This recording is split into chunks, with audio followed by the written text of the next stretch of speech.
പിതാവിൻ്റെയും പുത്രൻ്റെയും പരിശുദ്ധാത്മാവിൻ്റെയും നാമത്തിൽ ആമേൻ. എൻ്റെ പ്രിയപ്പെട്ടവരെ, ഇന്ന് നവംബർ 28 വെള്ളിയാഴ്ച. അമ്മേ പരിശുദ്ധ അമ്മേ, അമ്മേ പരിശുദ്ധമേ, ദൈവമാതാവേ, കൃപാസനത്തിലൂടെ ഞങ്ങൾക്കും ഞങ്ങളുടെ ദേശത്തിനും അമ്മ മധ്യസ്ഥം തേടി തന്ന എല്ലാ അനുഗ്രഹങ്ങൾക്കും കൃപകൾക്കും ഞങ്ങളിപ്പോൾ ഹൃദയം നിറഞ്ഞ നന്ദി പറയുന്നു. അമ്മേ പരിശുദ്ധമേ, ദൈവമാതാവേ, 2004 ഡിസംബർ 7 ഉച്ചകഴിഞ്ഞ് 2:30 കൃപാസനത്തിൽ സംഭവിച്ച അമ്മയുടെ പ്രത്യക്ഷപ്പെടലിനെ കുറിച്ച് തിരുസഭയ്ക്ക് സമർപ്പിച്ചിരിക്കുന്ന പഠനരേഖകളുടെ മേൽ സഭാത്മകമായ പഠനം ആരംഭിക്കുവാൻ ഞങ്ങൾ പ്രാർത്ഥിക്കുന്നു.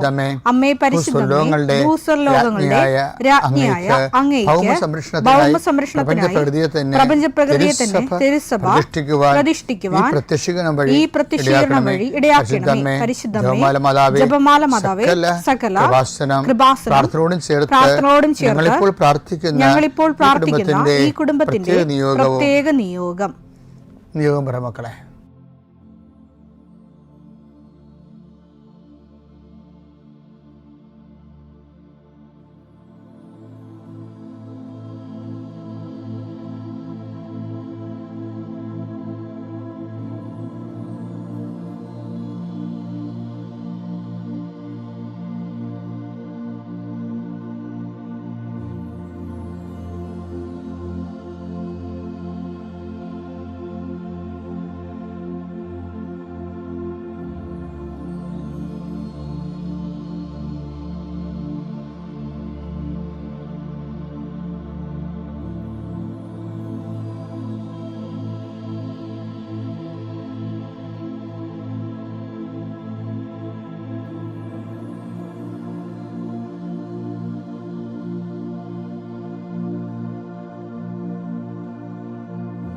അമ്മയുടെ പ്രത്യക്ഷീകരണത്തിന്റെ ഈ അനുഗ്രഹവേളയിൽ ഞങ്ങൾക്ക് സാധിച്ചു തരുവാൻ കനിയണമേ. ആമേൻ. വിശ്വാസ പ്രമാണം. സർവശക്തനായ പിതാവും ആകാശത്തിന്റെയും ഭൂമിയുടെയും സൃഷ്ടാവുമായ ദൈവത്തിൽ ഞാൻ വിശ്വസിക്കുന്നു. അവിടുത്തെ ഏകപുത്രനും ഞങ്ങളുടെ കർത്താവുമായ ഈശോമിശിഹായിലും ഞാൻ വിശ്വസിക്കുന്നു. ഈ പുത്രൻ പരിശുദ്ധാത്മാവിനാൽ ഗർഭസ്ഥനായി കന്യകാമറിയത്തിൽ നിന്ന് പിറന്ന് പൊന്തിയോസ് പീലാത്തോസിന്റെ കാലത്ത് പീഡകൾ സഹിച്ച് കുരിശിൽ തറയ്ക്കപ്പെട്ട് മരിച്ച് അടക്കപ്പെട്ട് പാതാളങ്ങളിൽ ഇറങ്ങി മരിച്ചവരുടെ ഇടയിൽ നിന്ന് 3-ാം നാൾ ഉയർത്ത് സ്വർഗത്തിലേക്ക് എഴുന്നള്ളി സർവശക്തിയുള്ള പിതാവായ ദൈവത്തിന്റെ വലതുഭാഗത്തിരിക്കുന്നു.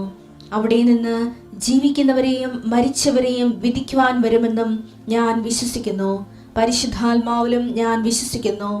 വിശുദ്ധ കത്തോലിക്കാ സഭയിലും പുണ്യവാന്മാരുടെ ഐക്യത്തിലും പാപങ്ങളുടെ മോചനത്തിലും ശരീരത്തിന്റെ ഉയർപ്പിലും നിത്യമായ ജീവിതത്തിലും ഞാൻ വിശ്വസിക്കുന്നു. ആമേൻ. സുഖസ്ഥനായ ഞങ്ങളുടെ പിതാവേ, അങ്ങയുടെ നാമം പൂജിതമാകണമേ.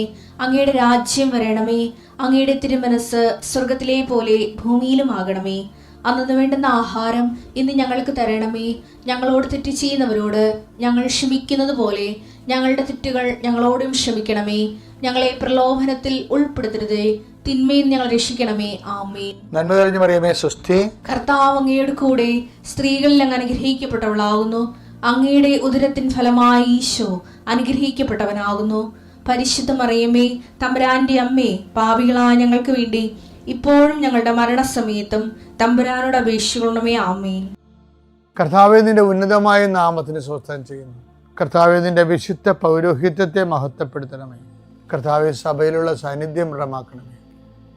39 വർഷം ഞാൻ അർപ്പിച്ച കൃപാന്റെ യുഗതിയായി കൃപാസ്ഥാന ജീവനോടെ പ്രത്യക്ഷപ്പെട്ട മാതാവിൻ്റെ മാധ്യസ്ഥയിൽ അത്താറയിൽ നടന്ന 10,000-കണക്കിന് ആരാധന ശക്തിയാൽ പിതാവിൻ്റെയും പുത്രൻ്റെയും പരിശുദ്ധനാമത്തിൽ അങ്ങനെ മക്കളെ ആസ്വദിക്കുന്ന ലോകം മുഴുവനുള്ള മക്കൾ ഈ സമയത്ത് കർത്താവേ, ഇന്നത്തെ ആവശ്യത്തിന് വേണ്ടി പ്രാർത്ഥിക്കണിച്ചേ. ഈ പ്രാർത്ഥന കഴിഞ്ഞിട്ട് വേണം അവർക്ക് ഓരോ വ്യക്തികളെ കാണാൻ, അവർക്ക് ഓരോ രേഖകളുമായിട്ട് പോകാൻ, അവർക്ക് ഓരോ അവരുടെ യാത്ര പുറപ്പെടാൻ, അവരുടെ വാഹനങ്ങളിൽ പോകാൻ. ഇങ്ങനെ ഇന്നത്തെ പോർട്ട്ഫോളിയോ മുഴുവനും ഉത്തരവാദിത്തങ്ങളെല്ലാം കർത്താവെ നിനക്ക് ഏൽപ്പിച്ച് പ്രാർത്ഥിക്കുന്നു. സങ്കടപ്പെടുന്നവരുണ്ട് ചില കാര്യങ്ങൾ ഓർത്ത്, ചിലരെ ഓർത്ത് ഉത്കണ്ഠപ്പെടുന്നവരുണ്ട്. ചില ജോലി സ്ഥലങ്ങളെ ഓർത്ത് മനസ്സ് ഇപ്പം തന്നെ ഭയപ്പെടുന്നവരുണ്ട്. കർത്താവേ, അവരെല്ലാം നീ ഏറ്റെടുക്കണമെന്ന് പ്രാർത്ഥിക്കുന്നു. Eesho, I come with you wherever you go എന്ന് പറഞ്ഞ അങ്ങയുടെ വാഗ്ദാനം നിറവേറ്റിക്കൊണ്ട് അങ്ങയുടെ മക്കളുടെ കൂടെ ഇന്നത്തെ യാത്രയിൽ നീ സഹയാത്രികനാകണമെന്ന് പ്രാർത്ഥിക്കുന്നു. കർത്താവ്, രാത്രി ഇന്ന് തിരിച്ചു വരുമ്പോൾ അവർ ഉത്തരവാദിത്തങ്ങളെ നിറവേറ്റി അങ്ങയുടെ കൂടെ ഇൻസെൻറ്റീവ് കൊടുത്ത് അവർ വിചാരിക്കുന്ന കൂടുതൽ കാര്യങ്ങൾ ചെയ്ത് തീർത്ത് എല്ലായിടത്തും വിജയമുണ്ടായി തിരിച്ചു വരാൻ കൃപാസ്ഥാനത്താരെ ജീവനോടെ പ്രത്യക്ഷപ്പെട്ട മാതാവ് പരിശുദ്ധ അമ്മ, നിൻ്റെ അമ്മ മധ്യസ്ഥ ദേവമാതാവിൻ്റെ മധ്യസ്ഥതയിൽ ഈശോയുടെ നാമം തന്നെ ഞാൻ ആശീർവദിച്ച് അയക്കുന്നു. ദൈവം തന്നെ അനുഗ്രഹിക്കട്ടെ. എൻ്റെ പ്രിയപ്പെട്ടവർ, നമ്മളിപ്പോൾ ഓൺലൈനിലെ ആൾക്കാർ ഒത്തിരി സാധനം മേടിക്കും. ഞാനും കുറേ മേടിക്കുന്നുണ്ട്. ഞാൻ മേടിക്കണ എന്താ വെച്ച് കഴിഞ്ഞാൽ ചെടികളുടെ വിത്തുകളൊക്കെ ഞാൻ മേടിക്കണത്. ഇപ്പം കുറേ ചെടിയൊക്കെ വന്നിട്ടുണ്ട്. ഞാൻ ബുക്ക് ചെയ്താൽ നമ്മുടെ ഇവിടെയൊക്കെ ഇല്ലാത്ത ചെടികൾ കാണുമ്പോൾ അതിൻ്റെ കുരുക്ക്, അതിൻ്റെ വിത്തൊക്കെ വാങ്ങിക്കും ഓൺലൈനിൽ. ഈ ഓൺലൈനിൽ മാത്രം പർച്ചേസ് ചെയ്യുന്ന കുറേ ആൾക്കാരുണ്ട്. ബനിയൻ, ഷൂസ്, അതെല്ലാം സാധനം ഓൺലൈനിൽ മേടിക്കത്തുള്ളവർ. അപ്പോൾ അതിന് അവർക്ക് ഇത് നല്ല മരിങ്ങാണ്. അവർ ഓഫറുള്ള സമയം അറിയാം. അവർ ചില ആൾക്കാർ രാത്രി 12 മണിക്കൊക്കെ ഓഫർ അനൗൺസ് ചെയ്യും. തിരുവോണത്തിനും ക്രിസ്മസിനുമൊക്കെ ഒരു ദിവസം ഇന്ന് രാത്രി 1 മണിക്കൂർ ഓഫറുണ്ടെന്ന് പറയുമ്പോൾ ആൾക്കാർ ഉറക്കം നിന്നിട്ട് ചിലപ്പോൾ 900 രൂപയുടെ ഷർട്ട് ചിലപ്പോൾ അവർ 90 രൂപയ്ക്ക് മേടിക്കും. ഓഫറാണത്. അപ്പോൾ നമുക്ക് സ്ഥാപന ജൈവ വസ്തുക്കളൊക്കെ വാങ്ങിക്കുന്നതിന് നമ്മൾ എന്തുമാത്രമാണ് ഓഫർ നോക്കണത്, പിച്ചിലൻ്റായിട്ട് ഷാർപ്പോട് കൂടി. പക്ഷെ കർത്താവ് നമുക്ക് എന്തുമാത്രം ഓഫർ തന്നിട്ടുണ്ടെന്നറിയാവോ? ഈ ഈഗർനെസ് നമ്മൾ കർത്താവ് നൽകിയ ഓഫർ. ഇപ്പോൾ ഇന്നലെ ഞാൻ പറഞ്ഞേക്കാൻ നിങ്ങൾ ഓർക്കണില്ലേ? ഞാൻ നിൻ്റെ മുഖത്ത് അപ്പോൾ സങ്കീർത്തനം 32:8 എന്താ പറയുന്നത്? ഞാൻ നിൻ്റെ മുഖത്ത് നോക്കി നിന്നെ ഉപദേശിക്കും. നമുക്ക് ഏറ്റവും വലിയ പ്രശ്നം ഉപദേശമല്ലേ വേണ്ടത്.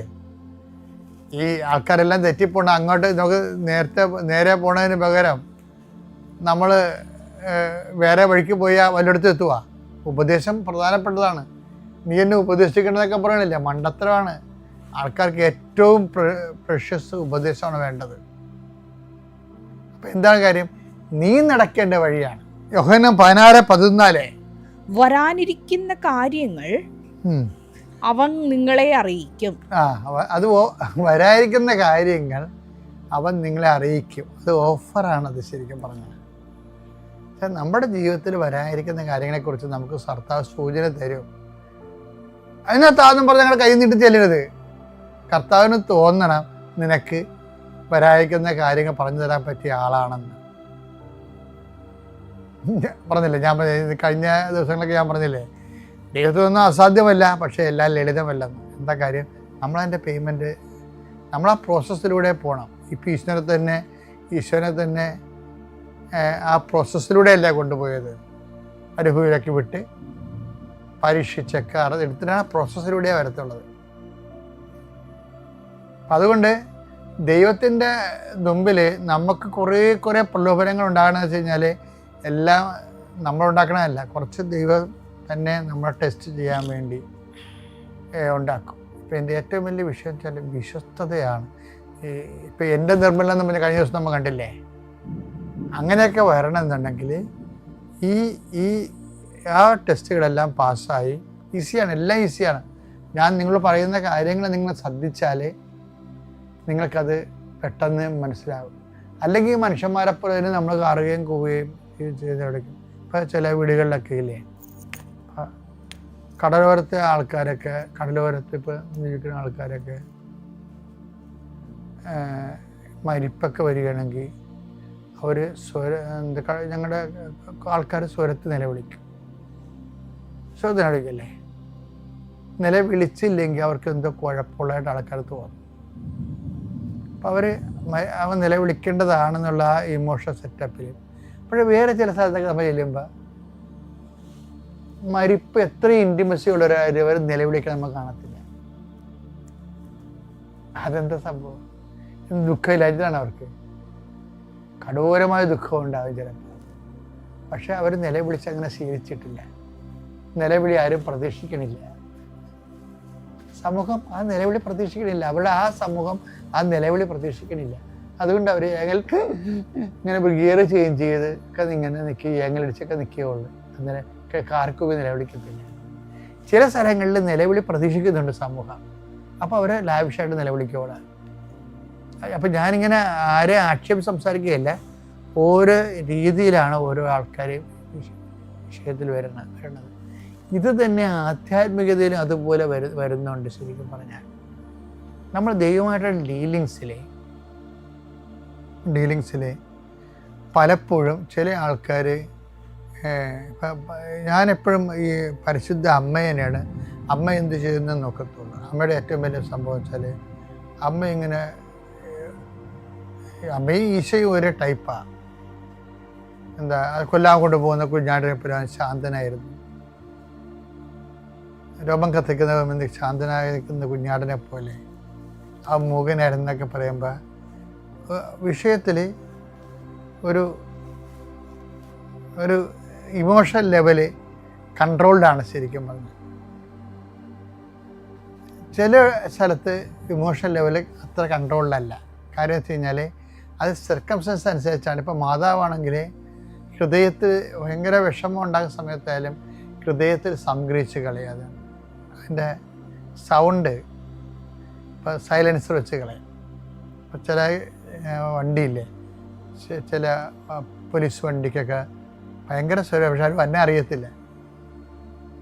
അതേസമയം എന്താ ചില പിള്ളേർ സൈലൻസറെ ബേഡ് കുത്തി കയറ്റി ഭയങ്കര സ്വരം ഇട്ടിട്ട് പോകണം കാണാം. അപ്പം അത് വെച്ചാൽ അത് അവരുടെ ഒരു രീതിയാണത്, ഓരോരുത്തരുടെ രീതിയാണത് അത് വരണത്. ഞാനെന്താ ഇങ്ങനെ പറയാൻ കാരണം എന്ന് വെച്ച് കഴിഞ്ഞാൽ ഈ ദൈവഭാഗത്തുനിന്ന് നമ്മൾ കാണിക്കേണ്ട ഒരു ഇമോഷണൽ മച്യൂരിറ്റി ഉണ്ട് ചില വിഷയത്തിൽ. ഇമോഷണൽ മച്യൂരിറ്റി, ആ ഇമോഷണൽ മച്യൂരിറ്റി ഇപ്പോൾ ചില ആൾക്കാർ എന്തെങ്കിലും നെഗറ്റീവ് സംഭവിച്ചു കഴിയുമ്പോൾ റാഷായിട്ടൊക്കെ ഇടപെടത്തില്ലേ. അപ്പം അത് ജില്ലയ്ക്ക് മലയാളത്തിൽ തന്നെ ജില്ലകൾ തോറും ഇമോഷണൽ മച്യൂരിറ്റിയുടെ വ്യത്യാസം, ഒരു ഇക്യു എന്നൊക്കെ പറയുന്ന ഇമോഷണൽ കോൺഷ്യസ് ഒക്കെ വ്യത്യാസമുണ്ട് ഭയങ്കര. ചില സ്ഥലങ്ങളിൽ വളരെ ശാന്തമായിട്ട് സംസാരിക്കത്തുള്ളൂ. ചില ആൾക്കാർ നിസ്സാര കാര്യം പോലും അലറിക്കൂവിയെ സംസാരിക്കത്തുള്ളൂ. ഓരോരുത്തരുടെ രീതികളാണ്. അപ്പോഴും ദൈവത്തിൻ്റെ അടുത്ത് പലപ്പോഴും അലറിക്കൂവി നിലവിളിച്ചിട്ട് എന്നെക്കാളുപരി ശാന്തത കീപ്പ് ചെയ്യുന്നതാണ് നൊബിലിറ്റി എന്ന് പറയണത്. ശാന്തത കീപ്പ് ചെയ്യുന്ന നൊബിലിറ്റി എന്ന് പറയണത് വെച്ച് കഴിഞ്ഞാൽ നമ്മൾ സബ്മിസീവ് മൈൻഡ്, ദൈവഹിതത്തിന് നമ്മൾ ശാന്തമായി സബ്മിസീവായിരിക്കുന്നു എന്നുള്ളതാണ്. നമ്മൾ ഒരിക്കലും നമ്മൾ ദൈവത്തെ ചോദിക്കാൻ പറ്റാത്ത ചോദ്യമാണ്, എന്താ എന്നോട് ഇങ്ങനെ ചെയ്തത്? അവർ നിന്നറിയാത്തവരൊക്കെ അങ്ങനെ അവർക്കൊക്കെ വലിയ മെച്ചമാണ് ഇട്ടാണ് ജീവിക്കണത്, എന്നോട് മാത്രം എന്താ ഇങ്ങനെ ചെയ്യണത്? ഇനി ഞാനിവിടെ ദൈവത്തിന് വിശ്വസിക്കണം എന്നൊക്കെ പറഞ്ഞല്ലേ. അറിവുകേട് കൊണ്ട് പറഞ്ഞാൽ ദൈവം ക്ഷമിക്കുമെന്ന് പറഞ്ഞാലും ദൈവം ക്ഷമിക്കും. പ്രശ്നം ഉണ്ടാക്കി എന്തിനാണ് ക്ഷമ മേടിക്കണത്? മനസ്സിലായില്ലേ? എന്തിനാണ് പ്രശ്നം ഉണ്ടാക്കി ക്ഷമ മേടിക്കണത്? അതുകൊണ്ട് ആർക്കും ഒരു പ്രയോജനമില്ലല്ലോ. ഇപ്പം നമ്മളൊരു പ്രശ്നം ഉണ്ടാക്കി കുറച്ച് കഴിയുമ്പോൾ ദൈവത്തോട് ക്ഷമ ചോദിച്ചവരുടെ കാര്യമുണ്ട്. നമ്മൾ ദൈവത്തെ സ്നേഹിക്കാതിരിക്കണമല്ല പ്രശ്നം, ദൈവത്തെ പല കാര്യങ്ങൾക്കും അവിശ്വസിക്കുന്നതാണ് ഈ പ്രശ്നം. ദൈവം അങ്ങനെ ചെയ്യുക, ചെയ്തില്ലേ നമ്മൾ വെള്ളം കുടിക്കുമല്ല. അതാ ആൾക്കാർക്ക് ഉള്ളതെന്ന് വെച്ച് കഴിഞ്ഞാൽ ദൈവത്തെ വിശ്വാസത്തിലെടുക്കത്തില്ല. ദൈവത്തെ എടുക്കുമ്പോൾ വരുമ്പോൾ എന്താ പറഞ്ഞാൽ ഈ പൗലോസ് പറഞ്ഞിട്ടില്ലേ, സ്നേഹമെല്ലാം വിശ്വസിക്കണമെന്ന്. അപ്പം നീ ദൈവത്തെ അവിശ്വസിച്ചാൽ ദൈവത്തിൻ്റെ സ്നേഹത്തെയും നീ വേണ്ട വിധത്തിൽ മാനിക്കണില്ല എന്നുള്ള രീതി വരും. അപ്പം അതുകൊണ്ട് എന്ത് വിഷയം ഉണ്ടായാലും ദൈവമായിട്ട് വേണം അതിനെ ടാലിയാക്കാൻ. പലപ്പോഴും നമ്മുടെ ജീവിതത്തിൽ ഉണ്ടാകുന്ന പല വിഷയങ്ങളും ദൈവത്തിൻ്റെ ദൈവത്തിൻ്റെ ഒരു റിലേഷൻ്റെ ബേസിൽ നമ്മൾ വിലയിരുത്തണില്ല. അത് നമ്മുടെ വിഷയത്തിലാണ് വിലയിരുത്തുന്നത്. പക്ഷെ പലപ്പോഴും നമ്മൾ ബ്രാൻഡഡ് ഡൗണായി മാറും ഇത് വരുന്നത്. ഇൻറ്റിമസിക്ക് പ്രാധാന്യം കൊടുക്കണം. ഓരോ വിഷയവും കർത്താവിൻ്റെ നാമത്തെ മഹത്വപ്പെടുത്തി ദൈവഹിതം ജീവിക്കുമ്പോൾ ടൈറ്റ് ഇൻറ്റിമസിയിലേക്കാണ് വരണത്. അതാണ് ഈശോ പറയണത്, എനിക്ക് നിങ്ങളെ അറിയാമെന്നൊക്കെ പറയത്തില്ലേ, മോസസിനോടൊക്കെ പറയുന്നില്ലേ, അത് ഭയങ്കര വാക്കാണേ. പുറപ്പാട് 33:17 കർത്താവ് മോശയോട് പറഞ്ഞു, കർത്താവും മോശയോട് പറഞ്ഞു, നീ ആവശ്യപ്പെട്ട ഈ കാര്യവും ഞാൻ ചെയ്യും. എന്തെന്നാൽ നീ എന്റെ പ്രീതി നേടിയിരിക്കുന്നു. നിന്നെ എനിക്ക് നന്നായി അറിയാം. അതാണ് സംഭവം. ഇതൊരു സർട്ടിഫിക്കറ്റ് ആണ് ശരിക്കും പറഞ്ഞാൽ. എന്താണ്? എനിക്ക് നിന്നെ നന്നായി അറിയാം. അത് ഒറ്റ അറിവ് കൊണ്ട് വന്നതല്ല. കോഴ്സ് ഓഫ് ടൈം ജീവിക്കുമ്പോൾ ടോട്ടൽ അസസ്മെൻറ്റിൽ നിന്നാണ് വരണത്. എനിക്ക് നിന്നെ നന്നായി അറിയാം എന്ന് പറയണത്. അപ്പോൾ അതിനകത്ത് ടോട്ടൽ അസസ്മെൻ്റ് നടക്കുന്നുണ്ടെന്നല്ലേ, ഓരോ വിഷയത്തിലൂടെയും വിലയിരുത്തൽ നടക്കുന്നുണ്ടല്ലോ. അതുകൊണ്ട് ദൈവത്തിരുസന്നിധി വിവേകത്തോടെ ആണ് നമ്മൾ പെരുമാറുന്നത്. ഒരു പ്രായമൊക്കെ കഴിഞ്ഞാൽ 10-30 വയസ്സ് കഴിഞ്ഞാലൊക്കെ ദൈവത്തിൻ്റെ ഇൻറ്റിമസിയിലേക്ക് വരണം. നിങ്ങൾ ഒരു 30 വയസ്സൊക്കെയാണ് ശരിക്കും പറഞ്ഞാൽ ദൈവത്തിരുസന്നിധിയിൽ പക്വതയുള്ള പൗരനായിട്ട് വരണം. 30 വയസ്സാണ്. അതിനുള്ളിൽ നീ ഇത് ലെവലിൽ വരാൻ നോക്കണം. കർത്താവ് പരസ്യജീവിതം തുടങ്ങുന്നതും ദൈവത്തെക്കുറിച്ച് സംസാരിച്ചു തുടങ്ങിയൊക്കെ 30 വയസ്സിലല്ലേ. 30 വയസ്സ് വരെയുള്ള കാലഘട്ടം കഴിയുമ്പോൾ പിന്നെ ഇൻറ്റിമസിയുടെ ടൈമാണത്.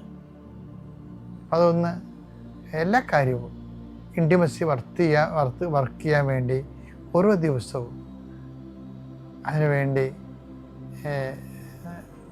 അതിൽ വളരാൻ കർത്താവ് നിങ്ങൾ അനുഗ്രഹിക്കട്ടെ എന്ന് പ്രാർത്ഥിക്കുന്നു.